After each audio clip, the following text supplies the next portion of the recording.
საღამო მშვიდობისა, მოგესალმებით, მე ვახოსანაია ვარ, თქვენ რვიანს უყურებთ და ჩვენ განვაგრძობთ დღის მთავარ თემაზე საუბარს, სამხედრო სავალდებულო სამსახურში გაწვევა და თავდაცვის მინისტრის გადაწყვეტილება. მოვისმინოთ კომენტარები კიდევ ერთხელ და შემდეგ უკვე სტუმრებთან განვაგრძობთ საუბარს.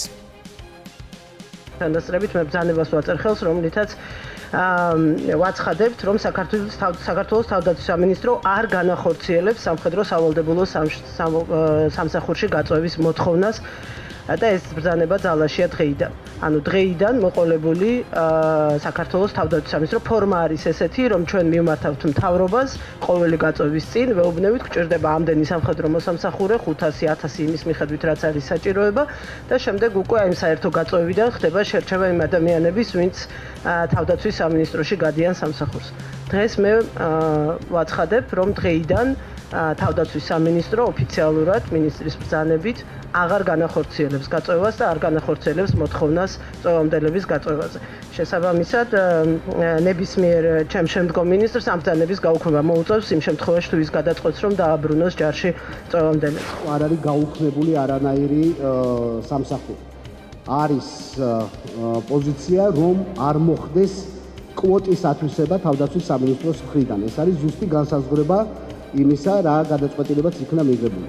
მე მინდა დავეთანხმო ბატონ პრემიერ-მინისტრს, რომ ასეთი გადაწყვეტილებები მიუხედავად იმისა, რამდენად სწორია ვეთანხმები თუ არ ვეთანხმები მე ამ გადაწყვეტილებებს, არ უნდა იქნას მიღებული ერთი თანამდებობის პირის მიერ, არამედ უნდა იქნას განხილული კოლეგიალურად როგორც მთავრობის ხდომაზე, ასევე უშიშროების საბჭოში. ანუ კონსულტაციებისთვის თქვენ გახართ ამ თემას. ბუნებრივია, ამიტომაც მე არ ვაფასებ თვითონ გადაწყვეტილების სისწორეს, მე ვსაუბრობ ფორმაზე. ასეთი ტიპის გადაწყვეტილებები უნდა იქნას მიღებული უფრო ინტენსიური კონსულტაციების შედეგად. თემა არის ძალიან რთული და ჯნობიარე, ამიტომ ცალმხრივი გადაწყვეტილება პრემიერთან, უშიშროების საბჭოსთან, პარლამენტთან შეუთანხმებლობის გარეშე და ისეთი გადაწყვეტილება, რომელიც ჩემი აზრით უკვე თავდაცვის პოლიტიკის სფეროში იჭრება და სცილდება მხოლოდ სამინისტროს კომპეტენციას, მინიმუმ არასერიოზულია. მით უმეტეს, როდესაც შესაძლოა მინისტრმა პოსტი დასტოვოს 2 კვირაში და ახალ მინისტრს ხვდება ასე ცხელი ძალიან რთული საქმე.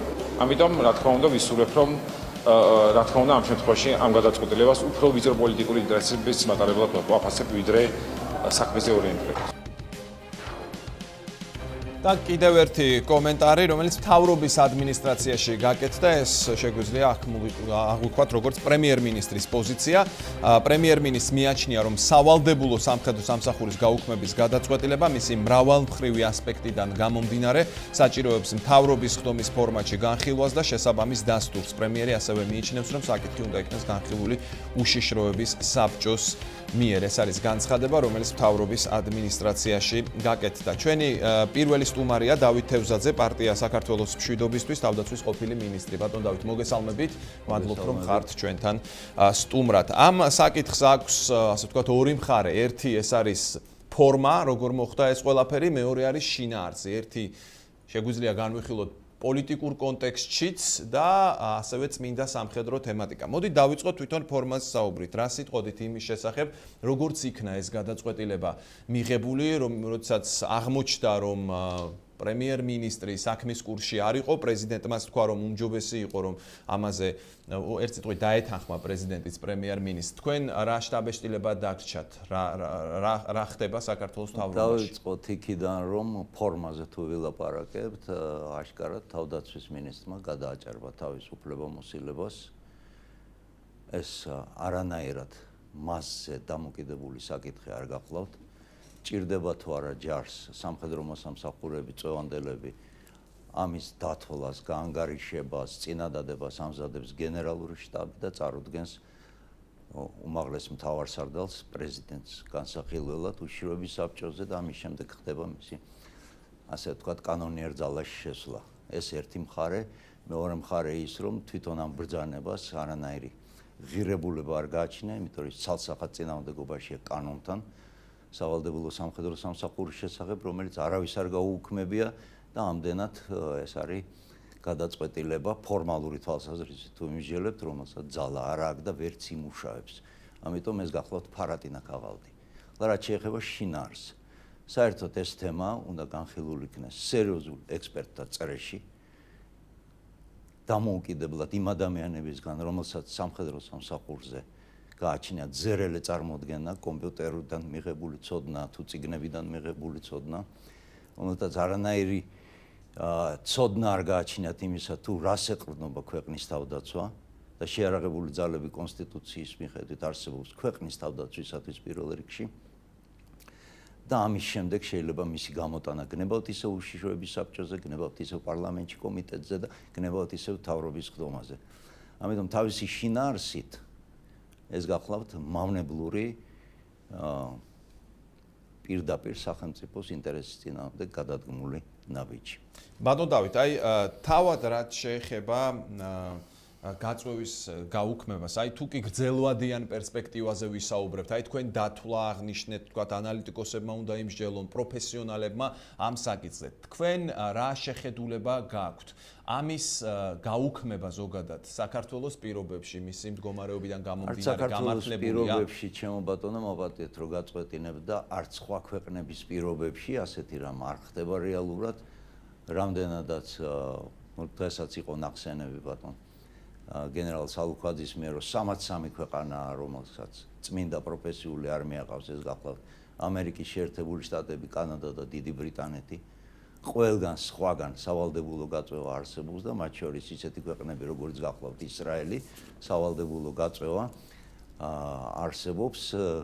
არა იმ არითმეტიკით, როგორც ჩვენა გვაქვს, რომ ერთი წლით ვიწევთ ადამიანებს, არამედ 2 წლიანად ითვლება, მაგრამ პირველი წელი, ეს მესამე წელი, საწყისი წელი, როდესაც ხდება ათვისება ამ წოდნის, რაც სამხედრო ადამიანს სჭირდება, რომ თავისი ფუნქცია შეასრულოს, გნებავთ ბრძოლის ველზე, გნებავთ საბრძოლო ამოცანის ნებისმიერი შესრულების დროს და 2 წელი მსახურობს, ანუ 3 წლიანი გახლავთ ჩინეთში, გახლავთ 4 წლიანი ასეთი მიდგომა და ასე შემდეგ.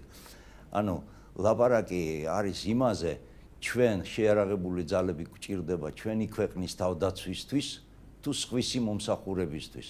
ეს არის პრინციპული საკითხი და თუ კი აღმოჩნდება, რომ ჩვენ სხვას ვემსახურებით, ჩვენი შეიარაღებული ძალებით, ანუ სხვის პოლიტიკურ ინტერესებს ვატარებთ ჩვენი მოქალაქეების ხარჯზე, შესაბამისი ჩანაწერი უნდა მოხდეს კონსტიტუციაში. კონსტიტუცია მე ვალდებულებს ქვეყნის დაცვას, მე თვითონ ჩემ თავს ვთვლი ვალდებულად, რომ ქვეყანა დავიცვა და ვერც ერთი თავდაცვის მინისტრი, მათ შორის ერთ ქალბატონი თინა ხიდაშელი, ამას მე ვერ ამიგრძალავს. მიუხედავად იმისა, რომ ჩემი მე დამსახურებია. ბატონ დავით, აი ვიდრე ჩვენ საუბარს დავასრულებთ, კიდევ ერთი შეკითხვა მინდა დაგისვათ, თავდაცვის მინისტრის ციტატის კომენტირება მინდა გთხოვოთ. შეიარაღებულ ძალებს არ სჭირდება ძალით მოყვანილი სამხედრო მოსამსახურე. შეიარაღებულ ძალებზე არის ძალიან მაღალი მოთხოვნილება, შეიარაღებულ ძალებში სამსახური პრესტიჟულია საქართველოსთვის. აი ეს ძალით მოყვანილი სამხედრო მოსამსახურე. ეს არის შეურაცხყოფა იმ ადამიანებისა, რომლებიც დღეს მსახურობენ, რომელიც ამ 20-25 წლის მანძილზე მსახურობდნენ და ეს არის შეურაცხყოფა იმ ადამიანებისა, რომლებიც ხვალ გააგრძელებენ სამსახურს. ძალით არავის არ წაუყვანივართ ჩვენ, როცა ქართული არმია იქმნებოდა, ძალით არავის არ წაუყვანივართ ჩვენ, როცა ომები იყო საქართველოში და ძალით არავინ არ წაუყვანია არავის არ წაუყვანია არავინ მთელი ამ 25 წლის მანძილზე. მე არ ვიცი ვიზი აქვს მას ლაპარაკი, შეიძლება თავის შვილებზე, რომელთა მიმართ მას აქვს განსხვავებული დამოკიდებულება, ვიდრე სხვა მშობლებს საქართველოში.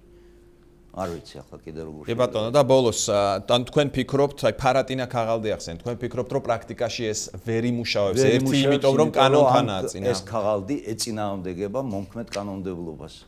ან უნდა გააუქმოს სასწრაფოდ და უკეთესი იქნება თუ საერთოდ დაანებებს თავს შეიარაღებულ ძალებს. გმადლობთ გადაცემაში მონაწილეობისთვის. დავით თევზაძე, პარტია საქართველოს მშვიდობისთვის, თავდაცვის ყოფილი მინისტრი იყო ჩვენი სტუმარი. მას შესაძლოა კონდეს იმის უფლება, რომ არ გაიწვიოს, მაგრამ არ უნდა შეიჭრას თავდაცვის პოლიტიკის სფეროში. იმდენად, რამდენადაც ეს პარლამენტის გადასაწყვეტია, იმიტომ რომ მინიმუმ კონსტიტუციაში წერია, რომ ყველა მოქალაქე სამხედრო ვალდებულია, ეს ერთი და მეორე შესაბამის კანონებში, მათ შორის სამხედრო სავალდებულო სამსახურის შესახებ კანონში წერია, რომ წვევანდელები გაიწვევიან შეიარაღებულ მიღებულ ძალებში, ამიტომ ეს არის პოლიტიკის ნაწილი და ამ შემთხვევაში მას არ შეუძლია პოლიტიკას შეცვალოს. თუმცა შეუძლია რაღაც ეტაპზე უარი თქვას წვევანდელთა გაწვევას და იმის და მიხედვით მას სჭირდება დაკომპლექტება თუ არა. ამ საერთო ანალიზიდან რჩება შტაბ-ეშტილება, რომ მისი ეს განცხადება ემსახურებოდა ვიწრო პოლიტიკური ინტერესი და პოლიტიკური პიარის ნაწილი იყო. მით უმეტეს, როდესაც შესაძლოა მან თანამდებობა დატოვოს 2 კვირის შემდგომ, განაცხადა ირაკლი სესიაშვილმა, საქართველოს პარლამენტის თავდაცვისა და უშიშროების კომიტეტის თავმჯდომარემ. ჩვენ რამდენიმე წუთში გვექნება პირდაპირი ჩართვა გიორგი თავდგირიძესთან, თავდაცვის მინისტრის რჩეველთან რეკლამის შემდეგ და საინტერესოა რა პასუხებს მოვისმენთ.